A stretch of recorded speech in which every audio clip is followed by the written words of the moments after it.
Hello, everybody. It's Tara Boothby from Sojourn Psychology, and these are Conversations for Restoration. I have another one of my cool friends. I only have cool friends, actually, and this is Eunike Jonathan. Yes, that's right. Yeah. Okay. So Eunike, and one of the cool things about you is you're in California. So maybe you can explain to people a little bit about the geography of where you're at. So I live in Northern California, in Sacramento, specifically Folsom, where there's the Folsom Prison and, Johnny Cash. If you guys are all into that, you guys would know.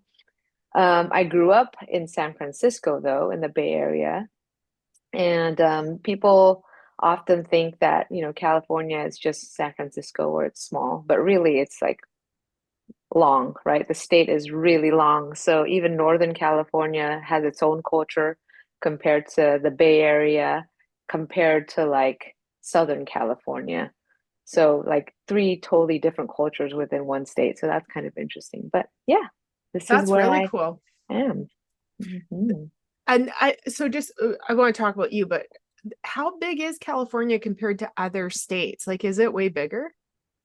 It's big, it's longer, but it's not like Texas is big, Mm, like wide. California, you don't, there's a lot of cities in between, so you feel like you're going to different places very close together. You know what I mean? Whereas like, for example, Texas, it's between one city and the next, it's like at least 3 hours. oh, And then wow. there's nothing in between. Whereas in California, 3 hours, you're already in a completely different city. Like for me to go to Lake Tahoe, like where I am in Folsom, it's 2 hours, 1.5 to 2 hours to Lake Tahoe, where you could see the snow, you see the mountains, super beautiful.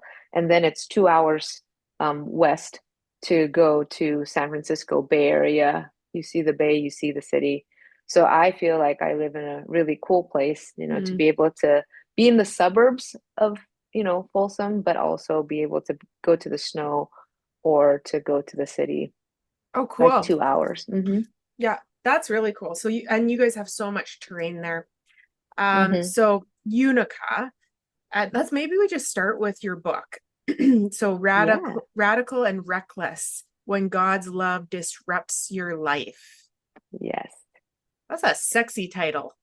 Thank you. Thank you. So maybe I guess what got you to the place where you forget about the book? What got you to the place where you titled your book this way? It's at the end of writing the book. So let's put it this way. I was in a place where I was going through a transition in my life, and I'm starting to hear um, like God's call on my life. And I went through this prophetic intensive, a call. And what I heard during the call was that, Unica, you will be speaking to people, you will be teaching people, you will be coaching and counseling people. And these are like people in leadership, right? And I'm like, okay, I could get with that. Like that resonated with kind of my heart. And then he says, and it all starts with a book. I'm like, like Write a I book. write a book, and I'm just kind of like, no, like the book, like writing in and of itself was for me, it felt impossible. It felt like, okay, God, forget it then. Like, I guess all these other things that you said won't really happen because if you want me to write a book, it's probably not going to happen because I was such a perfectionist. Where if I had in college, if I had a paper that's due at the end of the term, I would start at the beginning and I would slowly start. Like it's like I can't do the what is it? An all-nighter. I can't do like time testing with writing. It was just horrible for me. I would freeze, nothing would come. So just the process or the thought of having to write a book. I mean, writing a paper then was like, oh my gosh. And to write a book, I'm like, what do you want me to write? I got nothing. Like it's not like I've been through, you know, life thinking that I want to be a writer, like not at all what I thought I would do. So for him, to say in my spirit, you're going to do all these things that in your heart you want to do, but it had to start with this. Yeah. It was a disruption, right? But even with that, the process wasn't what I thought it was going to be. So writing this book was healing for me because at some point, like I had in my thoughts, you know, well, I have, in order to be an author, I have to do this writer's weekend. I go to the mountains into a cabin and just write straight for a weekend, right? I had kids then, and life is lifing. So I'm like, I can't possibly finish a book, if I don't focus, this whole performance mindset that I had. And so I didn't want to do it. And God's like, Unica, you don't have to write. I'm like, so what is it? And he changed it for me. He's like, just document. Wow. I'm like, oh, I could document. So he's like, just document what we've talked about. Like, so God and I have been in this journey of communicating and hearing him in a real and tangible way. And he's like, just document what I share with you. Like, don't worry about, performing. Don't Mm. worry about being perfect about it, right? Because it's not about you. And one thing that he said was, every chapter that you write is an answered prayer, Mm. and that felt big, but he's like, you writing even just the title of a chapter can change someone's life. The Yeah. goal of you writing this book isn't for people to necessarily, have to read it and finish it. It's for them to encounter the destructive love of God. And if just the title or just the back cover or just the forward impacts their life and they don't touch it anymore, that's not your responsibility. That's done, right? So Yeah. every chapter, every word that you write, as you document what I want from my heart to the people that I know will read this book, that's all that matters. So the title came at the very end. Yeah. And that's, I mean, I appreciate that. I love to like it is like so this listening and contemplation and the literalness of God being like, these are just answered prayers. And it's like Yeah. all the yeah, so very, very Thomas Merton-esque of you. Yeah, radical and reckless. And even just that for you, the process of writing was radical and reckless. Yes. Yes. I didn't have an outline. I didn't say, this is what's going to happen and this is how the book will be structured. It's literally, he would wake me up at like 3 a.m. in the morning. And it's one of those wake up things that I'm Mm. like, you wake up and you don't need coffee, you're just like up. And I have learned instead of fighting it to say, like, why can't I sleep? To be like, okay, Holy Spirit, what do you have to say? And I would open my laptop and it would just flow. And 2 hours, done, a chapter. Like crazy, supernatural experience. And again, there was no goal of like, well, I'm done with this chapter. I knew I was going to write about Yeah. this. None of that. And it just came together, and there Yeah. is a flow. At the end of it, there was a flow. And because of that flow, the title came about. Wow. Yeah. Wow. And so I guess for you too, like um that even this concept of God's love disrupting your life, like what does that mean? That's a great question. So I was born in Jakarta, Indonesia. I was a pastor's kid, right? My dad was a pastor. And so when we moved to the United States, it was originally vacation, but my dad knew people who were Indonesian as well.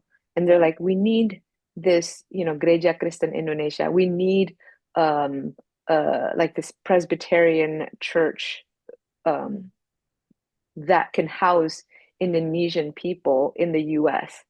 And so my dad, we moved here, and he started the church in San Francisco. And so all that to say, my mom being a pastor's wife, we did all the things Mm. that pastors' family apparently do, right? We Saturdays and Sundays, the weekend was the church.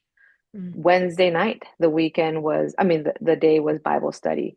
I couldn't join sports because, well, we can't go to games, because we had church. And at the same time, in the church that I grew up in, like as a pastor's kid, I couldn't ask questions. Or if mm, I did, hey, give other people a chance, right? Or if I wanted, to sing and worship and be a part of, it's more like it's performance. Don't make it be you all the time. You mm, know what I mean? mm, So it's one of those things where for me, life was performing. Life was making sure that I represented my dad well as a pastor. Life was representing God well because, hey, what you do reflects God. And if you're a good Christian, you gotta make sure you represent. Otherwise, what will people say about you? What will people say about God? You have to pray in school. This was before, we weren't mm, allowed to do any of that, right? And my mom would always say, make sure you pray, so that people will see. Everything is about performance, and I did that, right? Throughout high school and my adult life, just performing. On the outside, marriage looked great. On the outside, I was a great student, honor roll, like all the things expected. But on the inside, I was dying. I mm. was bitter, resentful, unforgiving. I didn't feel wanted. I was completely insecure, you know? And the cross, Tara, the cross for me was super small, Mm, right? Like I knew the cross happened. I knew Jesus is who Jesus was, and is, and he resurrected. I know the story, but it meant nothing to me because mm, I still felt like I had to do things. I'm like, if Jesus did what Jesus did and it actually mattered, why in the world am I still waiting for hell? I mean, for death, to save yeah. me? Why do I need to wait to get the life and abundance and the freedom that he promised until I'm 6 feet under? Mm-hmm. And in the meantime, I suffer here. You know what I mean? In the Yeah. meantime, there's a sacrificial need to to limit my life, limit myself, to do these things so that other people, I'm like, I'm running literally on empty, Mm-hmm. right? And Yeah. I'm like, I don't want any part of this. No, I love, I So, mean, I just think it's so honoring, Unica, to notice. And this is part of the psychological pain that mhm, many people who are raised in the church are facing right now. So when we label it and we honor it, it's like, oh, mhm. it's okay to feel that way. But when you're Yeah, talking, I like to like noticing the pastor's kid position. That's an important yeah, documentation of your story, but this sort of like the self-sacrificing performance. mhm. Yeah, Yeah. absolutely. Legalism was and is very much a part of my growing up, right? And so performing, especially in the Asian culture, it's a whole thing. You know what I mean? It's expected because the individual in an Asian culture is not at all that important, right? Mm, You as an individual represent the family as a whole. What yes. you do represents the family. So in the sense, I mean, I growing up in the West, but also within the Asian Eastern culture, there's this kind of weird experience that I had of this dualistic life, Mm, right? Where I wanted to be in, like, I wanted to know who I truly was, independent of anybody else. And yet there's this beauty of the bonded mm, self where who I am is not isolated from my relationships. But yep. yet these two cultures are somewhat diametrically opposed. And so I grew up in the ghetto of San Francisco. I went to school in public school with multicultural, ethnicities and race and background. Um, and I talk the talk of my friends. But on Sundays when I got home, I spoke Indonesian. Mm, None of the life that I lived in school I took home Mm. because it wasn't accepted, It's so right? interesting. Like because you have all these different pieces that you're juggling because like pastor's kid, but also missionary's kid, also living in Indonesia, and then Hmm. you know being an Asian American woman in California, and all these different layers of Right. I mean sometimes we just notice it as like feeling other. Yes. Yeah, feeling other. And there was a lot of question about identity, really. Mhm. I didn't know that that was what it was, right? But looking back, it was identity. Looking Mhm. back, it was like, who am I really? And what are the things that are actually important to me because I care about it, not because somebody else told me this is what it needs to be, right? And the whole, again, going back to performance, it was a big thing, right? Is saying thank you because you have to. It's the polite thing to do. Mhm. Greeting someone at the door because it was the polite thing to do. Giving tithes in church because it was the right thing to do, right? Um, and I'm not saying those things are bad things, but when within you, you don't see the reason why you're doing it, and it's not coming from a place of authentic and true generosity, it's Mhm. not coming from a place of true love, where you're like, I want to greet someone because I truly want to meet them. Or I want to say thank you because I'm truly grateful for what they did, Mm. right? Very different heart and mindset. There's one has a disconnect between the brain and the heart, and the other one flows from within and goes outward, you Beautiful. know? Yeah. You're a psychologist, right? So you know all about, behavioral reinforcement, behavior modification, right? And we're Yeah. both parents. So we know, right? When we parent and we care only about behavior modification, yes, we can create kids who are civil as long as they're within our household, as long as they're within our authority, right? We can make them behave well. Mm.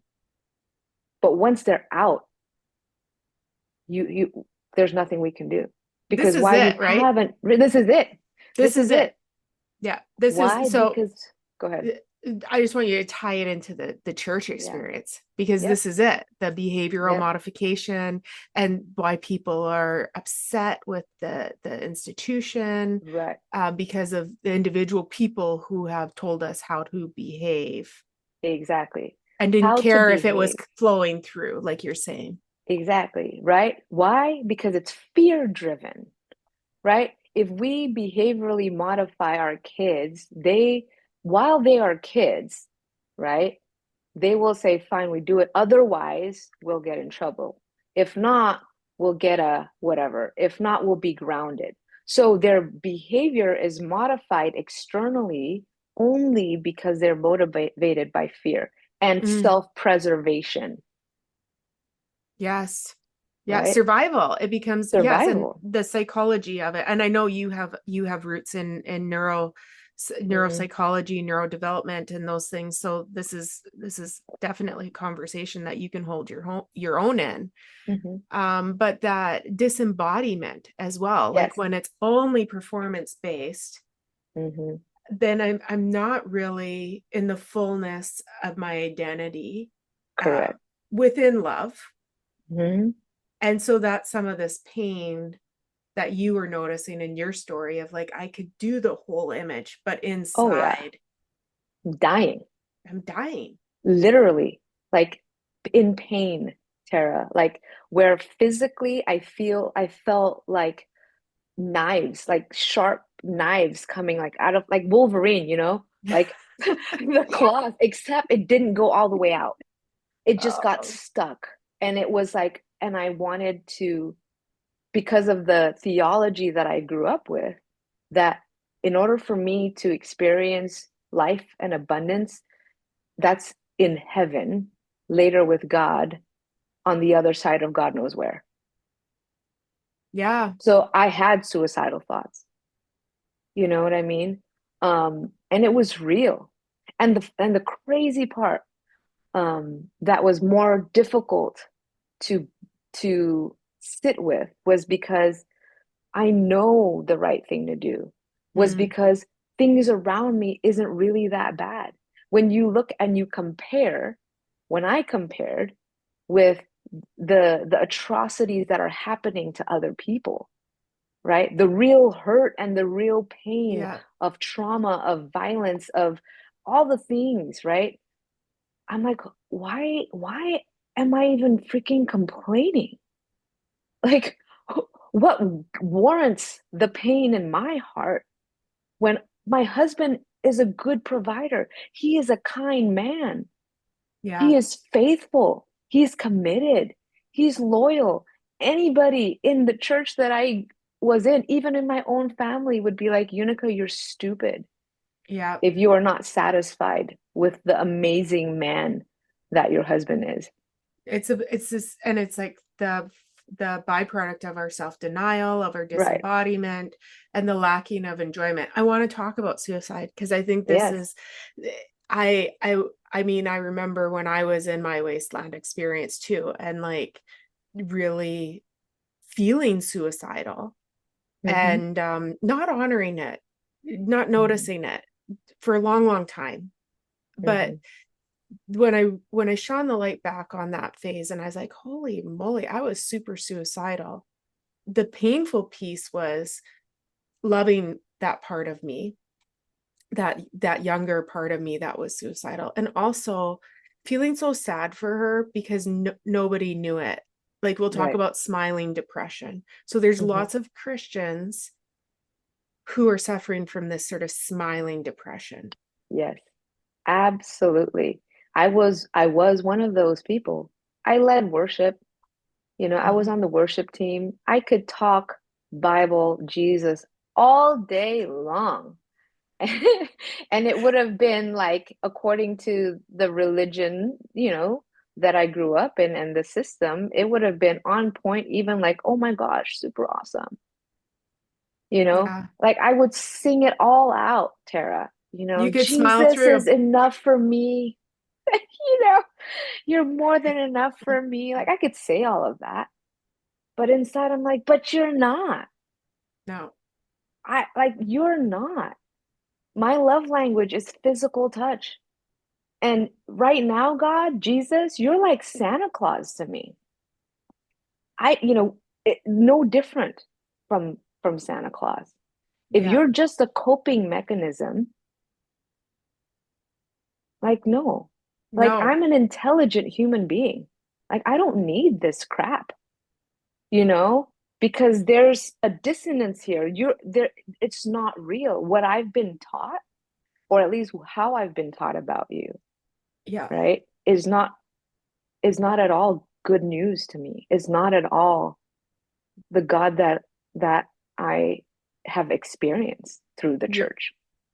and I mean, because I think you and we don't believe in a performance based Right, relationship with anybody. I don't right, perform for my kids. I don't perform for my husband. I don't perform for God. I don't perform for clients. right. It's this Well, I used to. participating. Oh, me I too. I mean, I totally used to, and it was exhausting. Mm-hmm. It was extremely exhausting, and that was part of the resentment and the bitterness that I had, just like living this fake life. And I was like, I am so done with fake. So done with fake. Yeah. Um, and so that's how, again, his love disrupted that, Yeah. and the coolest part about his love disrupting that was because he disrupted it in the middle of my sin, in the Yeah. middle of blatant disobedience, in the middle of pure rejecting of his goodness, right? In pure Yeah. rebellion, you know, I was in my mind his enemy. Yeah. I made him my enemy, right? And he never left. Like what Yeah. was I saw myself literally as the prodigal son. Mm, The difference was I came from being the elder brother.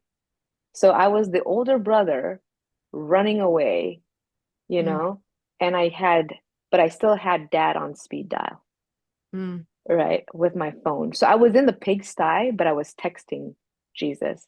I was texting God. I was having, and what I felt was Jesus sitting with me in the pigsty next to me, Mm. and he wasn't rushing me to get out. He Yeah. gave me an option like, you ready to go home? I'm like, no, I'm not ready to go home. You know what I mean? Like that was literally my attitude, my spiritual attitude was like, no, I'm not ready to go home. What do I have to go home to? You Yeah. know? And he was like, all right, I'm right here.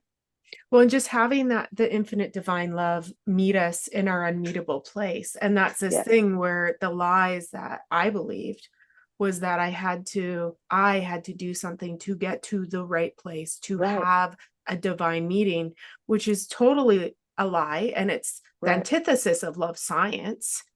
Right. If my child Exactly. has to come to me for everything, Right. then that's going to do damage to them psychologically. Exactly. And the thing, the lie that I used to believe was that, you know, God can't be where sin is.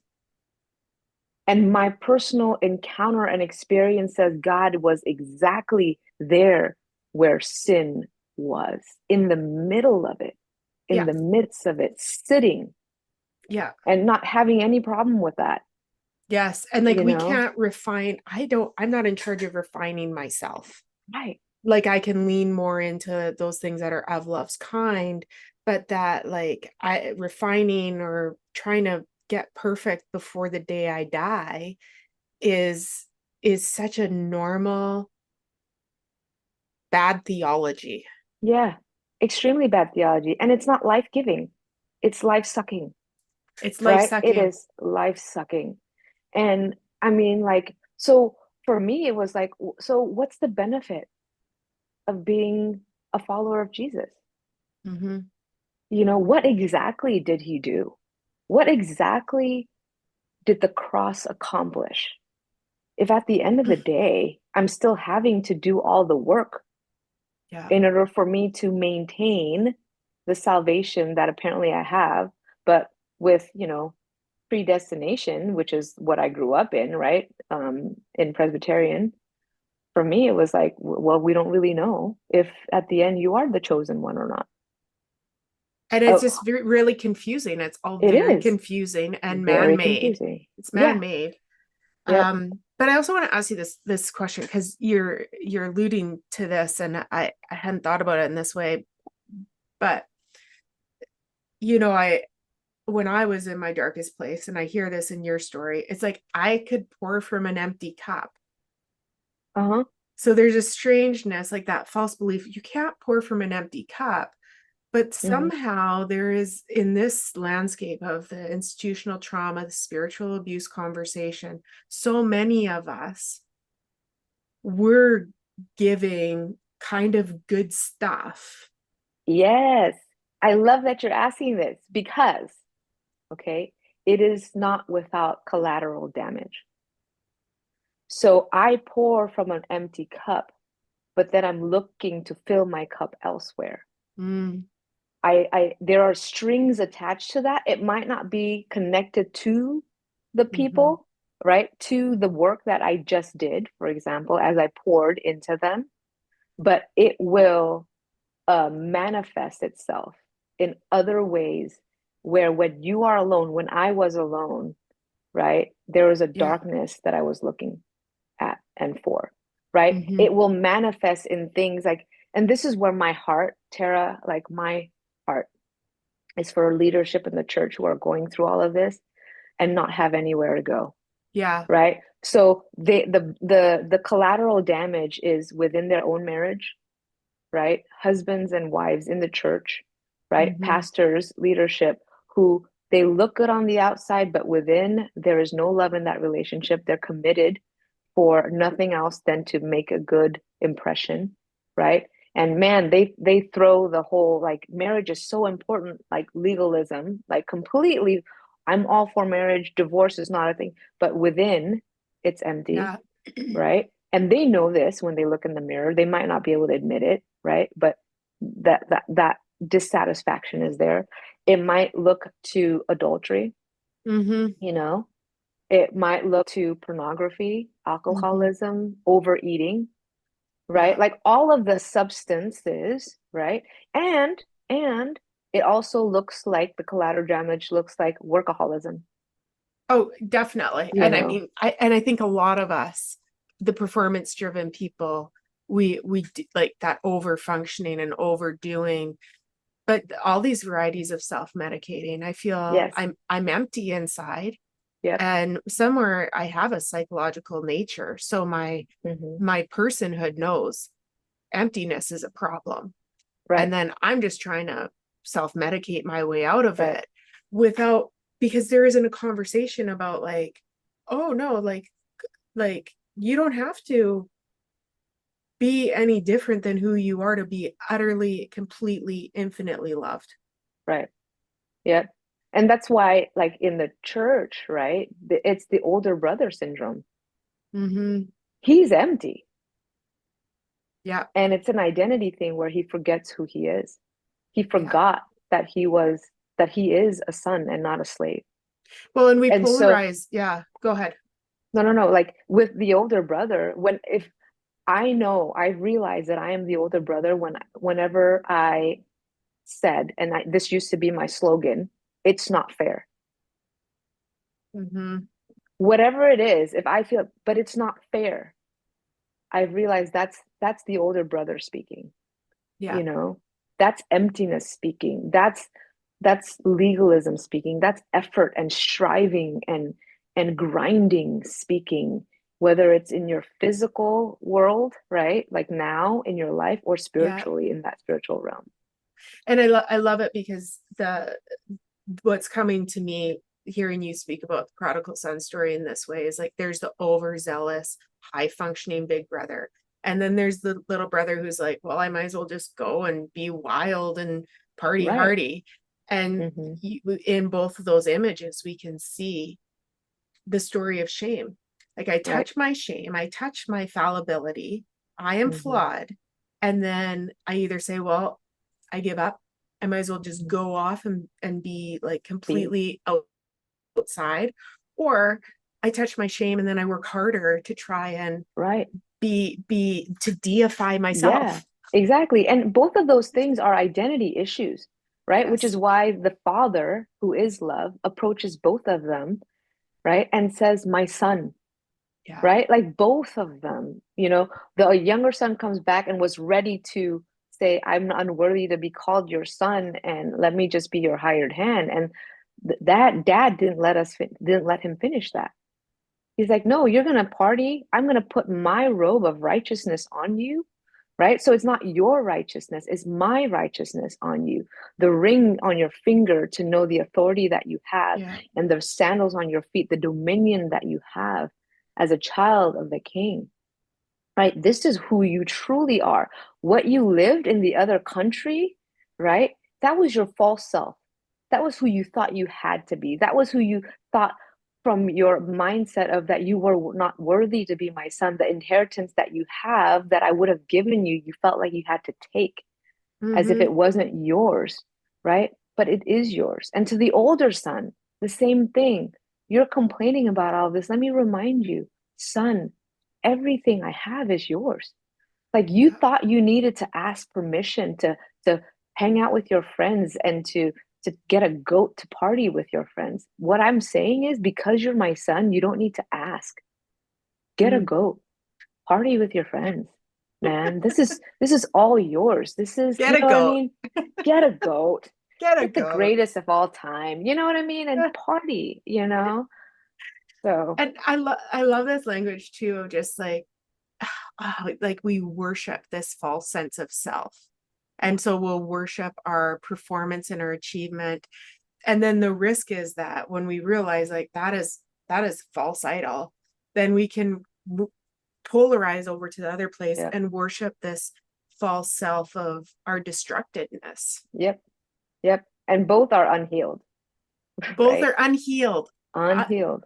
yeah, yes, 1,000,000,000%. Um, so like, and you're talking about this already, but I'm going to ask you again because it's so powerful. With your false self, how did divine love disrupt that? It's a great question. So as I was trying to come back from being the prodigal to like what you were saying about being the older brother, right?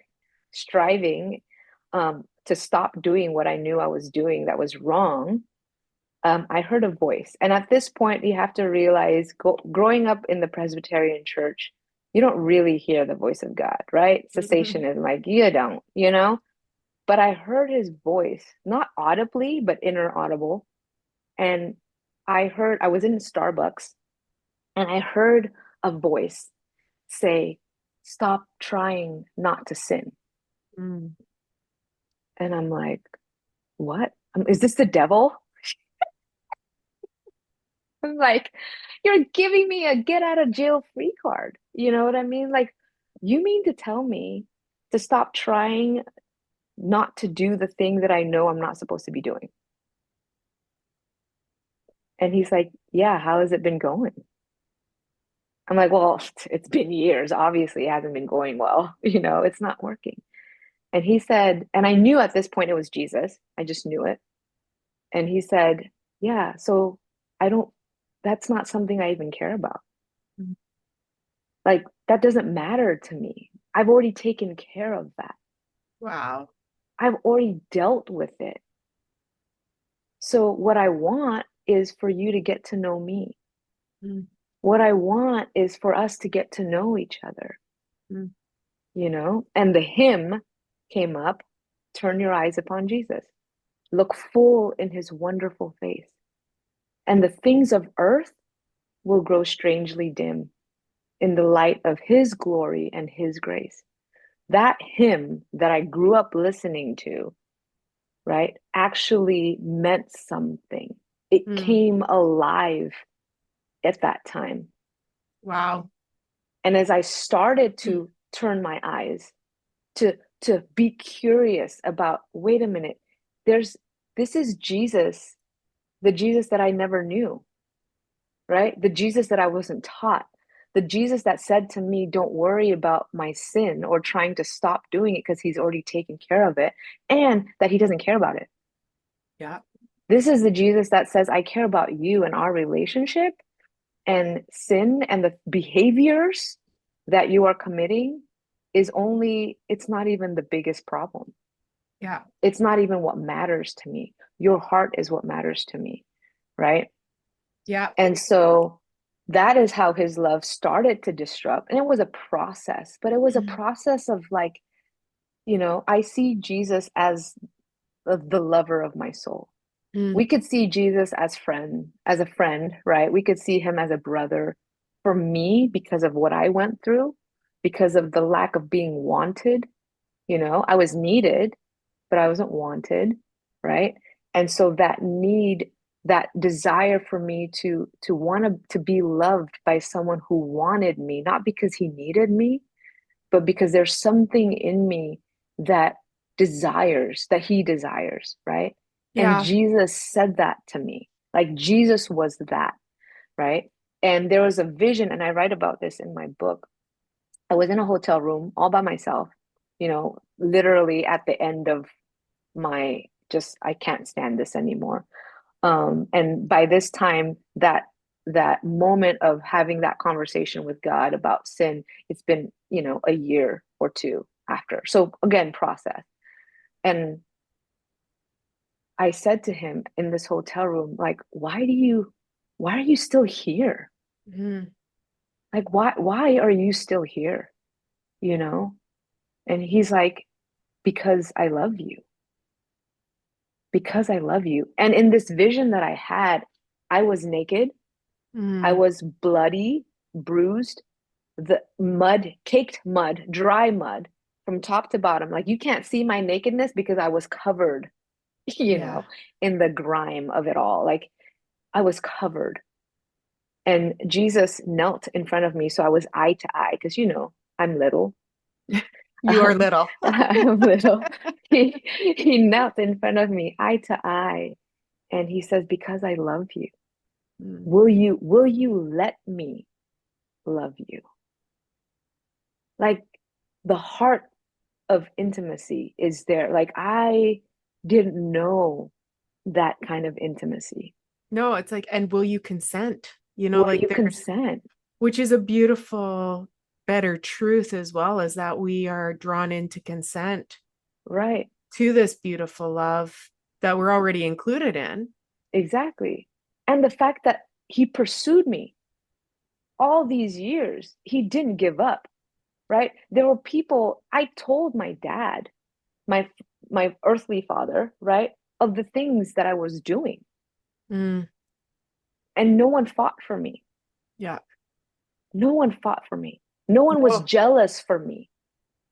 Do you know what I mean?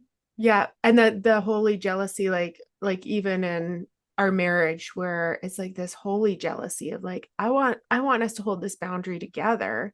Right. And And it wasn't there. it's a beautiful jealousy. It's like a Right. sea foam jealousy. It's Right. not Right. green envy. Exactly. It's because you are so worth it for me. You're my treasure. I will protect you. I did not, at that point in my life, at that point in my marriage, experience that.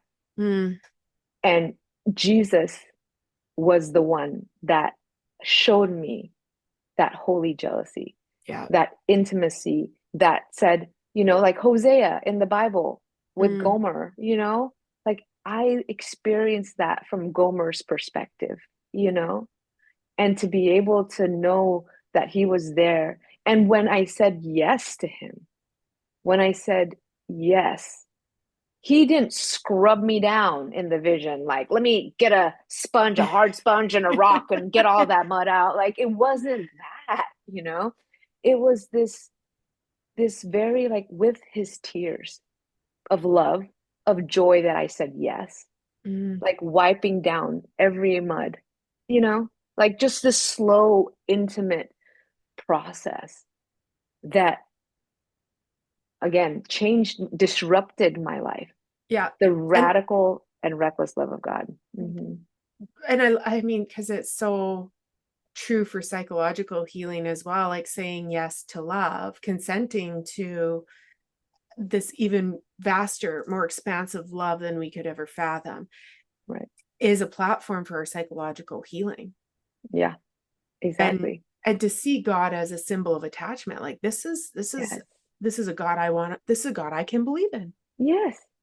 Yes. Mm-hmm. Right. This is a God that not only I can believe in, but that I've experienced. And therefore, Mm-hmm. I'm coming out of this healed and whole to love others from the overflow of that love that I know will never leave me, will Yeah. never forsake me, is more than enough. Yeah. You know, it's not the healing that is like the older brother, what we were talking about, where it becomes legalistic. Oh, yeah, I've fallen in whatever. Like we've seen leaders, people, Yeah. right? I've fallen out of, yeah, I've fallen into adultery, and I know the sin and I try to fix myself. I come back to the church, Yeah. and I come back preaching, proving myself, doubling down on legalism, doubling down on hellfire and brimstone, without Yeah. grace. And I'm like, that's how I know for sure. Yeah, they have not encountered the love of God. No, They I have mean, that not was, healed. I had no idea what love was until I researched love. And when I researched love, I was like, oh, well, this changes everything if this is what love Mhm. is. I want to share something with you because I years ago I had a mentor say this to me, and it sounds dark, but it Mhm. was so, I felt so seen. And he said, Tara, it's like people are attracted to your competency, but not you. And I wrote it down and I kept it on my laptop for years and Yep. years because I was like, that's exactly how I feel. And Mhm. it's such the burden of how broken we are by the system of the institute. Yep. Like the system says be Absolutely. competent, do. Um, but then deep down inside, like you and I are sort of agreeing about, like, I just felt like nobody wanted what was on the inside of me. Yes. And that's where for me it was the difference between being needed and being wanted. Yeah. God doesn't need us. God wants us. Like Yeah. Just like a whoever's parent. listening. Yeah. And I love that you mentioned parenting, right? Because my Yeah. oldest daughter, oh my gosh, she is the reason why I have such clarity on what it means to be loved by God, Hmm. right? Because she has Down syndrome. Hmm. And from the moment she was in my womb to now, she's 14, going to go to high school next year. There was nothing in me that says I needed her to prove something to me, to be someone so that I can love her. Mm. I have always given of myself joyfully in Hmm. love, and she has always joyfully, in full confidence and security in my love for her, received it. Mm. Do you know what I mean?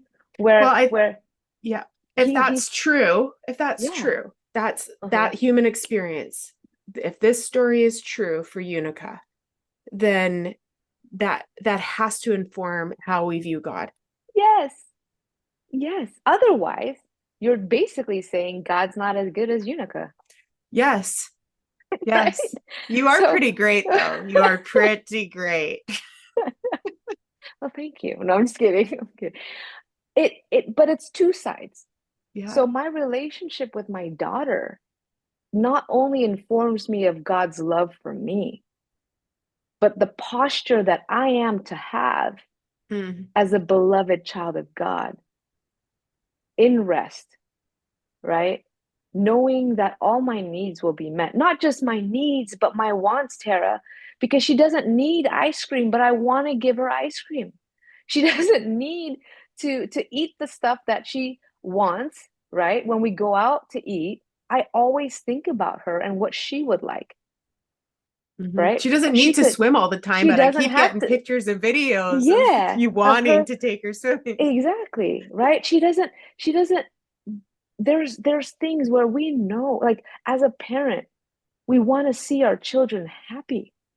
We Yes. want to see our children whole. We work so that our children could have the abundance and security of the life that we want for them. Yeah. So if I, as a normal human being, right, have that desire, why would not God have that for me? A billion percent. It is, if again, it's just like love is the better truth. And like It is. we have all this science and theory to say like this is what love is. And yet somehow we forget to attach like this has to like come from the source of what true love is. The crazy thing that ticked me off about religion is like, well, we can't um anthropomorphize, wait, how do I say this? Anthropomorphize God, is that right? And project us in him, right? So we can't say, and there's truth, well, there's truth in that, right? But they say, well, we can't say that God is like us as a parent. God's sovereign and he's just. We can't, I mean, he loves, but he's also just. And it's as if the love that we give, right? God's justice can trump that. That form of love. I'm probably not Yeah. articulating this as No, well, you're but doing fine. You're doing fine. because and it's kind of like, you know, God doesn't just allow things to happen because of his sovereignty and his power, right? And his justice, Yeah. And so, but the scriptures says that God is love. So I'm not saying that God is love and therefore he's not just. What I'm saying is, if God is love, then maybe let his love inform us of what his justice looks like versus our vision of justice, which Yeah. looks more like retribution, right? Forming our definition of God's love for Yeah. us. Yes. And nonviolence. Like Hmm. Jesus is the personified image of God, and Jesus was completely nonviolent. Yeah. And so there's this thing too, like I sort of as an attachment theorist, or I don't believe that we as people can do nonviolence perfectly, but I think God can. I think that's what breaks our brain is like with correction is always possible within love's kind. Yes. Well, I love my kids to bits. You love your kids to bits. Sometimes I lose my shit Hmm.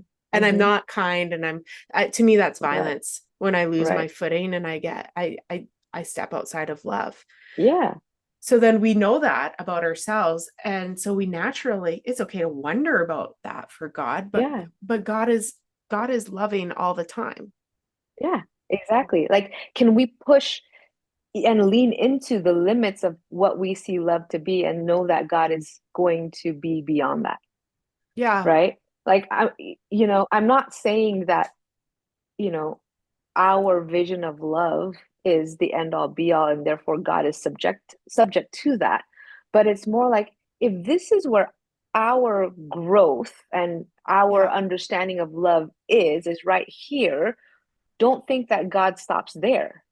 Yeah. You know what I mean? Like God's love surpasses that all the time. And when we have grown to be able to surpass our current vision of love, our current understanding of love, and get to this point, know that God's love again extends beyond that, right? Exactly. It's like because here we have science, we have theory, we have research, we can do empirical studies, and we can prove things that are true about the human experience and what contributes to make our human experience better, to Mm-hmm. soothe our central nervous system so that our bodies flourish. And one of the things we know is that love really helps, relationships Yeah. really help.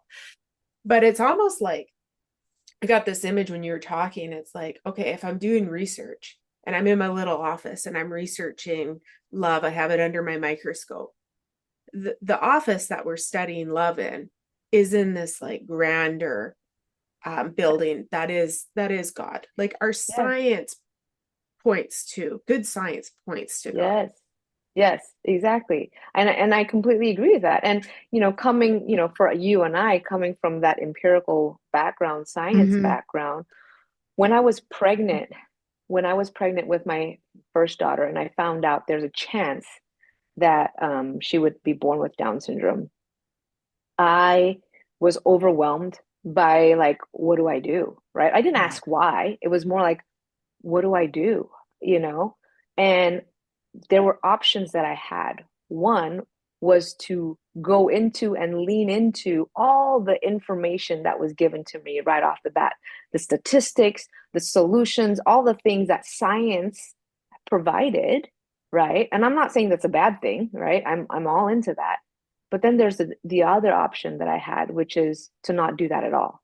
Mm-hmm. And the thing that I heard God say was, Unica, are you going to trust statistics or are you going to trust me?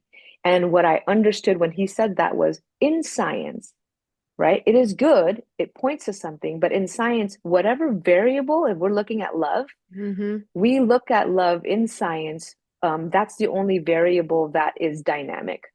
The Mm. other variables are held constant, right? So that we know what this variable does. But God said to me, Unica, I am the Mm. constant. I Mm. am the constant. And in my side of things, in who I am, I will hold all things together in the dynamic of all of that because I am the Yeah. constant. And I'm like, okay, I'm going to trust you in this. I'm Yeah. not going to look at all that information, right? So that was a really cool experience, even in that pregnancy, to know what it looks like to walk by faith and And to not by be sight.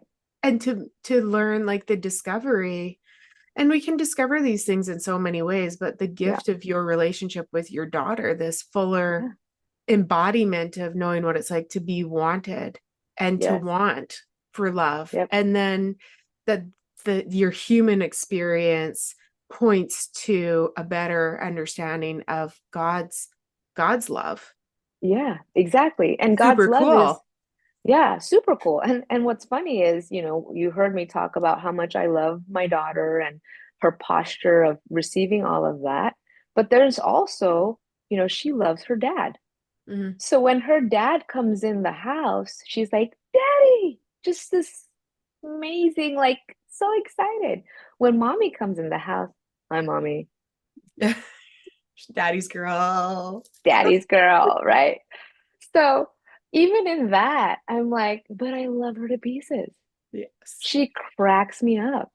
And I don't let that, if I was in an unhealed space, right, I would feel rejection. I Yeah. was there way back, right? Luckily, that was kind of before, she grew up and all that.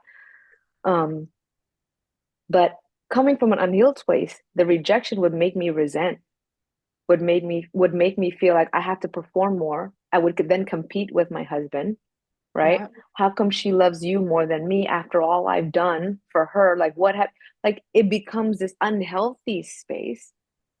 And yet God is like showing me in a healed place when love Yeah. is overflowing from within you, you are happy that your daughter and your husband have a relationship that is unique, that she Yes. sees her dad in a way that with such adoring, posture, right? And for me to still love her regardless, right? And Yeah. that is that. So if I could do that, how much more can God when we reject us, when we reject Him, when we choose other quote unquote gods, when we choose to be agnostic, when we choose Yeah. to be an atheist, whatever, wherever we are in our relationship with God, right? The love of the Father for us is not dependent on Hmm. our choosing Him or not. I think this is really important. Like I I'm choosing as best I can choose as often as possible. And even if I'm choosing to say, I don't believe in God right now, Yeah. that there's this unceasingness, there's an unceasingness of love just loving us, no Yes. matter where we are. And No matter where we are. no matter what word we use. Like Yep. if I can't use the word Jesus, which I can for a Right. long time, Yeah. I'm still fucking lovable. Yes, absolutely. Absolutely. Absolutely. Um, yeah. Okay. So let's start sort of winding things down here a bit. And I guess for you, I love our conversation here and just the abundance of this conversation about love, consenting to love, being wanted by love and wanting love. For you, how did that heal up the pain of that sort of legalistic um Yeah, lie? so good. That's a great question. It allowed me to let go of hypocrisy, Mm-hmm. to lean into questions.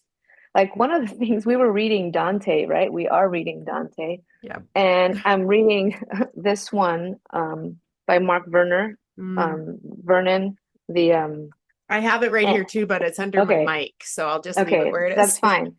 What I love about this is what he said, and he said this. We're talking about hypocrisy in the fraud circle. He says the implication is that you can make all the mistakes you like in life, Mm, but if you cut yourself off from your heart's desire, the trouble really starts, mm, right? It's why Dante is accompanied by Virgil, who shares his love for poetry, and will be led by Beatrice, who fires his longing for beauty. So, what I got from that was the important truth is be honest with yourself. As you journey in life, God is with you as you descend and mm, ascend.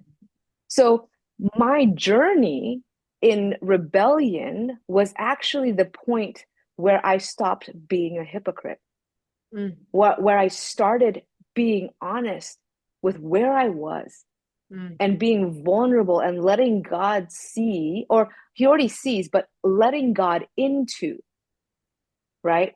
All the things that I was ashamed of, all the things that I was guilty of all the things that I didn't like about myself. I trusted him with it. Do Yeah. you know? Like that was where the freedom happened.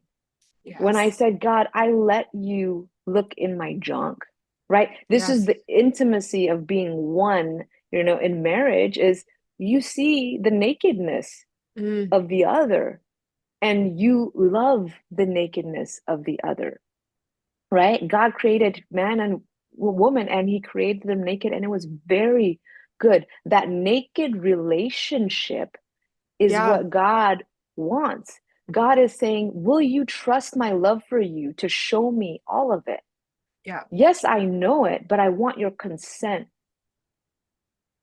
And if you trust me enough, right, that you would let me, that's where healing comes. That's where freedom comes. That's where love gets to disrupt the lies of the enemy, the lies that you believe about yourself, and the lies, including of what I thought about my husband, right? The Yeah. narratives that I had, right? The lies that made me feel like my husband didn't love me.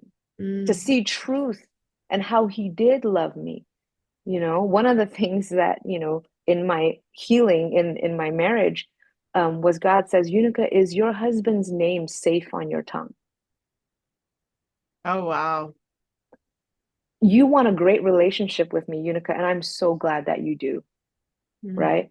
But do you also know that your husband is my child? Mm. What would happen if you're a friend like Tara, you're like, Unica, you're awesome. I love you. I want to have a relationship with you. We're besties. But then you cuss my daughter out, Oh, your right? little baby. Right? Like, or you know what I'm saying? Yeah. Like, whatever it is, can we have a purely good relationship when you're hurting my children? And God is Yeah. saying, Unica, until you could see your husband, until you could see humanity as I see them, as I see them, As as until my you can see children. you, like it see Yeah, you as I see you. exactly. That's So powerful what you're saying right now. That's really powerful. so the relationship is healing not only Hmm. in ourselves. Can you see you the way I see you? And can you see others as I see them? Yeah. So that changed everything. That healed my marriage. you know Now, my marriage is what I've always wanted it to be, Mm. where he can be intimate with me. He shares his heart with me. Why? Because he's not scared shitless Mm. of my criticism, of my judgmentalism. You Yeah. know what I mean? Because I was that person, right? Yeah. I was the older brother. I was a biatch. You know what I mean? A lonely one. And so in this healing process, right, we could only change ourselves. When Yeah. we stop living that life, that hypocritical life, and we could be honest in the journey. We could be honest with ourselves. We could be honest Yeah. with God. Like all the mistakes are fine. That's not the big deal, They're going to right? happen. They're going to happen. It's when you're not honest about them for yourself, Yeah. is when you're not, yeah. So Dante's awesome. Dante is awesome. And I mean, I think like Dante understands empathy and divine love, and Dante gets misunderstood a lot because Right. Dante is saying there's an inferno that we need to Yeah. be aware of. And I think as a true artist, Dante is like, I'm just going to paint a picture and you you can land it as you will. Well, exactly. And reading Dante reminded me of my journey, right? Like Mhm. everything that we've talked about is me going to the inferno, is me descending into Yeah. hell that I lived. You know what I mean? Like, why did I want to die? Because I was living in hell here on earth, in myself, in my heart, in my mind, in my marriage, right? Yeah. Literally and figuratively speaking. And what God walked me through in my rebellion was me descending into hell and Mm. ascending out. So that's what Dante is about, right? And that's what we're having to live life. going through. And Yeah. if we're not honest with that, if we don't allow ourselves to journey into our hell, then we're not going to be able to journey up and ascend into our purgatory, into our paradise. Now I could Yes. literally say, I'm living heaven here on earth. And that Yeah. was what mattered to me. That was what mattered to me. Why do I have to wait until I'm 6 feet under to experience life and life abundant that He promised? And Mm. now I could say, because I've been through hell and back, right? Yeah. I am living that abundant, free life that God promised here, now, and into eternity. Yes. Yeah. I love that, Unica, and this like, yeah, living heaven on earth. And we can have as much of it here as possible. And there's no need to delay our experience of knowing we are loved, we are lovable, and we are loving. Yes, exactly. The we are loving part is important, right? Mm-hmm. The we are loving part is important. And it's better without collateral damage when we love from a full place, right? There is an Yeah. order. Love others as you love yourself as God has loved you. So there is a flow that is not a counterfeit. When you going back to what you talked about in the beginning, you're talking about, but we Yeah. are able to love and give out of our empty space. What is that? Well, that's a counterfeit love, Yes. right? That is a counterfeit love that has collateral damage that destroys not only yourself, but other people. And it destroys your relationship with God, right? Because you're looking at God as a God that demands it and not a God that invites you and is looking for your consent. But when we're Yeah. loving others from the outflow of the abundant love that we know we have in Mm. Christ because of who we are to Him, and who then we get to love other people, from that abundant place without asking for anything in return, you Yeah. know? Yes. I love it, Unica. And I'm so thankful for you as a friend, and I'm so thankful for all the cool things that we get up to together right now. Yes, Unica and I are both students at St. Stephen's University. That's how we've yes. met. It's super Hmm. cool. It's like the Super cool. coolest school in the universe. Yes, It totally is. it totally is. Well, I love you so much, Unica, and I'm going to put Unica's Likewise. information, yeah, information below her book, all the Yep. things, contact info, and just, yes, thank you for being a part of this conversation, my friend. Yeah, thanks for having me. It's a lot of fun.